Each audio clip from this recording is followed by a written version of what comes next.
So guys welcome back with another videos. ಏನು ಡೈಟ್ ವಿಷಯಕ್ಕೆ ಬರ್ತೀನಿ. ಬಿಗ್ ಬಾಸ್ ಸೀಸನ್ 12ಗೆ ಸಂಬಂಧಪಟ್ಟಂಗೆ ಎಷ್ಟೆಲ್ಲ ಡ್ರಾಮಾ ಆಯಿತು ಗೈಸ್. ಸೀರಿಯಸ್ಲಿ ಎಕ್ಸ್ಪೆಕ್ಟ್ ಮಾಡಿರಲಿಲ್ಲ ಈ ರೀತಿ ಎಲ್ಲ ಆಗುತ್ತೆ ಅಂತ. ಆ್ಯಕ್ಚುಲಿ ನಮ್ಮ ಬಿಗ್ ಬಾಸ್ ಇದನ್ನೇ ಅಲ್ವಾ ಹೇಳಿದ್ದು, ಅನ್ಎಕ್ಸ್ಪೆಕ್ಟೆಡ್ ವಿಷಯಗಳನ್ನ ಎಕ್ಸ್ಪೆಕ್ಟ್ ಮಾಡಿ ಅಂತ. ಕಾಟ್ಲೆ ಅಂತ ಅನ್ಸುತ್ತೆ ಇವೆಲ್ಲ ನೋಡಿದ್ರೆ. ಬಟ್ ಇದೇನಪ್ಪ ಅಂದರೆ ಲೀಗಲಾಗಿ ಏನು ಮಾಡಿದ್ರು ತಪ್ಪಾಗ್ತಿತ್ತು, ಅದಕ್ಕೋಸ್ಕರ ಮಾಡಿದ್ದು ಯಾವುದು ಕೂಡ ತಪ್ಪಲ್ಲ. ಆದರೆ ಇಲ್ಲೆಲ್ಲೋ ಒಂದು ಕಡೆ ಉದ್ದೇಶಗಳೇ ಸರಿ ಇಲ್ಲ ಅನ್ನೋ ಫೀಲ್ ಆಗ್ತಾಯಿತ್ತು.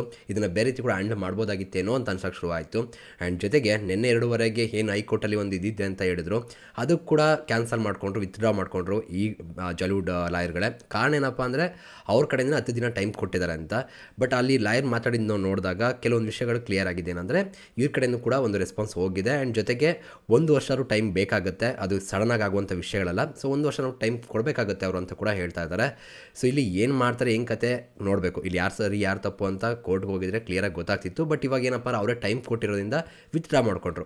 ಸೊ ವಿತ್ಡ್ರಾ ಮಾಡ್ಕೊಂಡ್ಮೇಲೆ ಇವಾಗ ಬಿಗ್ ಬಾಸ್ ಮನೆಗೆ ಎಲ್ಲ ಸ್ಪರ್ಧಿಗಳು ಬರ್ತಾರೆ ಅಂತ ಅಂದ್ಕೊಂಡ್ರೆ ಇಲ್ಲ, ಸಂಜೆ ಇನ್ನೊಂದು ಕತೆ.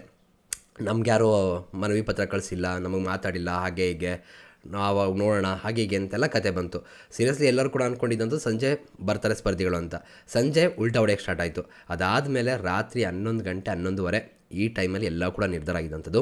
ನಾನು ನನ್ನ ಗ್ರೂಪ್ಗಳಲ್ಲಿ ಕೂಡ ಅಪ್ಡೇಟ್ ಮಾಡಿದ್ದೆ. DK ಶಿವಕುಮಾರ್ ಏನಿದ್ದಾರೆ ಅವರೇ ಮೇನ್ ಪಾತ್ರ ವಹಿಸಿದ್ದಾರೆ, ಮತ್ತು ಬಿಗ್ ಬಾಸ್ ಓಪನ್ ಆಗೋದಕ್ಕೆ ಅಂತ ಕೂಡ ಗೊತ್ತಾಗ್ತಾ ಇದೆ. ಆ್ಯಂಡ್ ಜೊತೆಗೆ ಅದಕ್ಕೆ ಸುದೀಪಣ್ಣ ಕೂಡ ರಿಪ್ಲೈ ಮಾಡಿದ್ದಾರೆ, ಥ್ಯಾಂಕ್ಸ್ ಕೂಡ ಹೇಳಿದ್ದಾರೆ. ಇಲ್ಲಿ ಸುದೀಪಣ್ಣ ಒಂದು ವಿಷಯ ಕ್ಲಿಯರ್ ಆಗಿ ಹೇಳಿದ್ದಾರೆ, ನೀವು ಟ್ವಿಟರಲ್ಲಿ ನೋಡ್ತಾ ಇರ್ಬೋದು. BBK12 is here to stay. Colors Kannada ಕೂಡ ಇದನ್ನು ಮೆನ್ಷನ್ ಮಾಡಿದ್ದಾರೆ. ಅಂದರೆ ನಾವು ಇಲ್ಲಿರೋಕ್ಕೆ ಬಂದಿದ್ದೀವಿ, ನಮ್ಮನ್ನು ಹಾಳು ಮಾಡೋಕ್ಕೆ ಯಾವನ ಕೈಲೂ ಆಗಲ್ಲ ಅನ್ನೋದನ್ನು ತುಂಬ ಕ್ಲಿಯರಾಗಿ ಮೆನ್ಷನ್ ಮಾಡಿದ್ದಾರೆ. ಪ್ರೀವಿಯಸ್ ಸೀಸನ್ ಡೈಲಾಗ್ ಓಡಿರಲ್ವಾ, ಆ ಡೈಲಾಗ್ ಇವಾಗ ನೆನಪಾಗ್ತಿದೆ. ಹಾಳು ಮಾಡೋಕ್ಕೆ ನಿಮ್ಮ ಅಪ್ಪನಗೂ ಸಾಧ್ಯ ಇಲ್ಲ. ಆ್ಯಕ್ಚುಲಿ ತುಂಬ ದೊಡ್ಡ ಮಟ್ಟಕ್ಕೆ ವರ್ಕ್ ಮಾಡಿದ್ದಾರೆ ಅಂತಲೇ ಹೇಳ್ಬೋದು ಸುದೀಪಣ್ಣ. ನೀವು ಅಬ್ಸರ್ವ್ ಮಾಡಿದ್ರೆ ಇಷ್ಟೆಲ್ಲ ಆಗ್ತಿದ್ರು ಕೂಡ ಸುದೀಪಣ್ಣ ಎಲ್ಲೂ ಕೂಡ ರಿಯಾಕ್ಷನ್ ಕೊಟ್ಟಿರಲಿಲ್ಲ, ಟ್ವಿಟರ್ ಕೂಡ ಏನೂ ಟ್ವೀಟ್ ಮಾಡಿರಲಿಲ್ಲ. ಅವರು ಏನು ಮಾಡಬೇಕಾಗಿತ್ತು ಅದನ್ನೆಲ್ಲ ಮಾಡಿ ಮಾತಾಡಿ ಇವಾಗ ಕೊನೆಗೆ ನಮ್ಮ ಬಿಗ್ ಬಾಸ್ ಶೋ ಹಂಗೆ ಮಾಡಿದೆ ಅಂತಲೇ ಹೇಳ್ಬೋದು. ಬಿಗ್ ಥ್ಯಾಂಕ್ಸ್ ಟು ನಮ್ಮ ಸುದೀಪಣ್ಣ. ಆ್ಯಂಡ್ ಜೊತೆಗೆ ಇಷ್ಟೆಲ್ಲ ವಿಷಯಗಳಾಗಬೇಕಾದ್ರೆ ತಮ್ಮ ಬೆಳೆಗಳನ್ನ ತುಂಬ ಜನ ಬೇಯಿಸ್ಕೊಳ್ಳೋಕೆ ಟ್ರೈ ಮಾಡ್ರು ಅಂತ ಅನಿಸುತ್ತೆ. ಇಲ್ಲಿ ಏನು ನಾವು ಸೋಷಿಯಲ್ ಮೀಡಿಯಾ ನೋಡ್ತೀವಿ ಅದೆಲ್ಲ ಸತ್ಯ ಕೂಡ ಆಗಿರೋದಿಲ್ಲ ಅನ್ನೋದಕ್ಕೆ ಇದೊಂದು ಬೆಸ್ಟ್ ಎಕ್ಸಾಂಪಲು. ಈಗ ಸುದೀಪಣ್ಣ ಈಗ DK ಶಿವಕುಮಾರ್ ಅವ್ರಿಗೆ ಮತ್ತು ನಲ್ಪಾಡ್ ಅಂತ ಹೇಳಿದಾರಲ್ಲ ಅವ್ರಿಗೆ ಇಬ್ಬರಿಗೂ ಕೂಡ ಥ್ಯಾಂಕ್ಸ್ ಕೂಡ ಹೇಳಿದ್ದಾರೆ. ಆ್ಯಂಡ್ ಬಿಗ್ ಬಾಸ್ ಇವತ್ತಿಂದಲೇ ಶುರುವಾಗ್ತಾ ಇದೆ.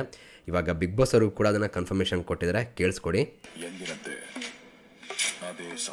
ಅದೇ ಸಮಯದಲ್ಲಿ ಬಿಗ್ ಬಾಸ್ ಬರ್ತಿದ್ದಾರೆ ಬಿಗ್ ಬಾಸ್. ಸೊ ಇದು ಅಫಿಷಿಯಲ್ ಕನ್ಫರ್ಮೇಷನ್ ಕಲರ್ಸ್ ಕನ್ನಡ ಕಡೆಯಿಂದ, ಓಕೆನಾ. ಸೊ ಇಲ್ಲಿ ಇದೆಲ್ಲ ನೋಡಿದಾಗ ಇವತ್ತೇ ಶುರು ಆಗ್ತಿದೆ ಅಂತ ಅನಿಸಿದೆ. ಸ್ಪರ್ಧಿಗಳು ಯಾವ ಥರ ಬರ್ತಾರೆ, ಏನು ಕತೆ ಕಾದು ನೋಡೋಣ. ಜೊತೆಗೆ ಮೇಯ್ನಾಗಿ ಏನು ಕಂಟೆಂಟ್ ಕೊಡ್ತಾರೆ, ಇವತ್ತಿಂದು ಎಪಿಸೋಡ್ ಟೆಲಿಕಾಸ್ಟ್ ಆಗುತ್ತಾ ಅಥವಾ ನಾಳೆಗೆ ಏನೋ ಟೆಲಿಕಾಸ್ಟ್ ಮಾಡ್ತಾರೆ ಎಲ್ಲನೂ ಕೂಡ ಕಾದು ನೋಡಬೇಕಾಗುತ್ತೆ. ಸದ್ಯಕ್ಕಂತೂ ಕಂಟೆಂಟ್ ಇಲ್ಲ ಅಲ್ಲಿ, ಅದಕ್ಕೇ ಲೈವ್ ಕೂಡ ಸ್ಟಾಪ್ ಮಾಡಿದ್ದಾರೆ. ಆ ಲೈವ್ನು ಕೂಡ ತುಂಬ ಹಿಂದಿದ್ದನ್ನೇ ಸ್ವಲ್ಪ ಟೆಲಿಕಾಸ್ಟ್ ಮಾಡೋಂಥದ್ದು ಈ ಥರ ಎಲ್ಲ ಮಾಡ್ಕೊಬಂದರು. ಎಪಿಸೋಡ್ ಕೂಡ ಸ್ವಲ್ಪ ಅವತ್ತಿನ ಎಪಿಸೋಡನ್ನೇ ಸ್ವಲ್ಪ ಡ್ರ್ಯಾಗ್ ಮಾಡ್ಕೊಬಂದಿದ್ದಾರೆ. ಸೊ ಇದೆಲ್ಲ ನೋಡ್ರೆ ಗೊತ್ತಾಗುತ್ತೆ. ಬಟ್ ಏನಪ್ಪ ಅಂದರೆ ಬೇರೆ ಆಪ್ಷನ್ ಇರಲಿಲ್ಲ ಅವ್ರಿಗೂ ಕೂಡ. ಬಟ್ ಅವ್ರಿಗೆ ಗೊತ್ತಿತ್ತು ಇದೆಲ್ಲ ಕೂಡ ಬೇಗ ಸಾಲ್ವ್ ಆಗುತ್ತೆ ಅಂತ. ಅದಕ್ಕೇ ನಾಮಿನೇಷನ್ ಆಗಿರುವಂಥದ್ದೆಲ್ಲ ಕೂಡ ವೋಟಿಂಗ್ ಕೂಡ ಇಟ್ಟಿದ್ರು. ಇವತ್ತು ಮೇ ಬಿ ಕ್ಲೋಸ್ ಆಗುತ್ತೆ 11 ಗಂಟೆಗೆ ಬೆಳಗ್ಗೆಗೆ. ಸೊ ಇವೆಲ್ಲ ಕೂಡ ನೋಡಿದಾಗ ಅವಾಗಲೇ ಅನಿಸಿತ್ತು ಪಕ್ಕ ಇದು ಬೇಗ ಸಾಲ್ವ್ ಆಗುತ್ತೆ ಅಂತ. ಬಟ್ ಈ ಥರ ಸಾಲ್ವ್ ಆಗೋ ಬದಲು ಬೆಟರಾಗಿ ಸಾಲ್ವ್ ಆಗಬೇಕಾಗಿತ್ತು ಅಂತ ಅನಿಸ್ತು. ಯಾಕಂದರೆ ತುಂಬ ಹೈ ಡ್ರಾಮಾಗಳಾಯಿತು ಅಂತ ಅನಿಸ್ತು. ಕೆಲವೊಂದು ವಿಷಯಗಳು ಏನೋ ಮಧ್ಯದಲ್ಲಿ ಏನೋ ಪರ್ಸ್ನಲಾಗಿ ಏನೋ ನಡೀತಿದೆ ಅನ್ನೋ ಫೀಲ್ನ ಕೊಡ್ತು. ಅದಾಗಿದೆಯೋ ಎಲ್ಲೋ ಗೊತ್ತಿಲ್ಲ, ಬಟ್ ಅನಿಸಿದಂತೂ ಸತ್ಯ. ಬಟ್ ಏನೇ ಆಗಲಿ ಬಿಗ್ ಬಾಸ್ ಮತ್ತೆ ಶುರುವಾಗ್ತಿದೆ.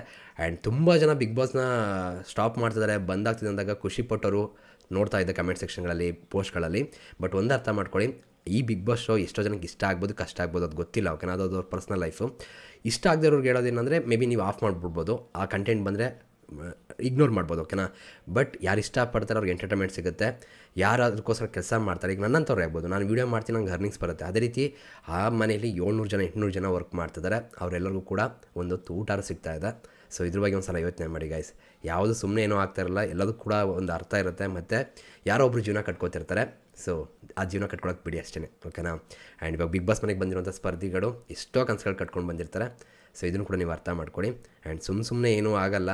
ಆ್ಯಂಡ್ ಅವ್ರೇನು ಸುಮ್ಮನೆ ಯಾರೂ ಬಂದಿರಲ್ಲ. ಯಾಕೆ ಬಂದಿದ್ದಾರೆ ಅಂದರೆ ಒಳ್ಳೆ ಇನ್ಕಮ್ ಕೂಡ ಬರುತ್ತೆ ವಾರಕ್ಕೆ. ಜೊತೆಗೆ ತುಂಬ ಜನ ಪ್ರೀತಿ ಸಿಗುತ್ತೆ. ಹೊರಗಡೆ ಬಂದಾಗ ಒಂದು ಒಳ್ಳೆ ಆಪರ್ಚುನಿಟಿ ಸಿಗುತ್ತೆ, ಅವಕಾಶಗಳು ಸಿಗುತ್ತೆ. ಹಾಗಾಗಿನೇ ಇಷ್ಟೆಲ್ಲ ಕಷ್ಟಪಟ್ಕೊಂಡು ಬಿಗ್ ಬಾಸಲ್ಲಿ ಇರುವಂಥದ್ದು. ಅಷ್ಟು ಈಸಿ ಇಲ್ಲ. 100 ದಿನದಲ್ಲಿ ಎಲ್ಲ ಮೊಬೈಲ್ಗಳನ್ನ ಬಿಟ್ಟು ಅವ್ರು ಹೇಳ್ದಂಗೆ ಕೇಳಿಕೊಂಡು ಊಟದಲ್ಲೆಲ್ಲ ಕಡಿಮೆ ಮಾಡಿಕೊಂಡು ಲೈಫ್ ಸ್ಟೈಲೇ ಚೇಂಜ್ ಮಾಡ್ಕೊಳ್ಳೋದಿದೆಯಲ್ಲ, ಅಷ್ಟು ಈಸಿನೇ ಇಲ್ಲ. ಬೇಕಾದ್ರೆ ಇದು ನೋಡಿ ನೀವು ನಿಮ್ಮ ಮನೇಲೆ, ಅದು ನಿಮ್ಗೆ ಅದು ಅರ್ಥ ಆಗುತ್ತೆ. ಮೊಬೈಲ್ ಬಿಟ್ಟು ನೋಡಿ ಗೊತ್ತಾಗುತ್ತೆ. ಸೊ ಹಾಗಾಗಿ ಒಂದು ಸ್ವಲ್ಪ ಅರ್ಥ ಮಾಡ್ಕೊಳ್ಳಿ. ಎಲ್ಲರೂ ಕಷ್ಟಪಡ್ತಿದ್ದಾರೆ ಜೀವನ ಕಟ್ಕೊಳ್ಳೋಕ್ಕೋಸ್ಕರ. ಸೊ ಆ ಜೀವನ ಕಟ್ಕೊಳ್ಳೋದಕ್ಕೆ ನೀವು ಕೂಡ ಅವಕಾಶ ಮಾಡ್ಕೊಳ್ಳಿ ಅಷ್ಟೇ, ಓಕೆನಾ. ಇದಿಷ್ಟು ನನ್ನ ಮಾತಾಗಿತ್ತು. ನಿಮ್ಮ ಅಭಿಪ್ರಾಯದ ಕಮೆಂಟ್ ಸೆಕ್ಷನ್ ತಿಳಿಸಿ. ಸಿಗೋಣ ಮತ್ತೆ. Thank you guys, love you guys, bye.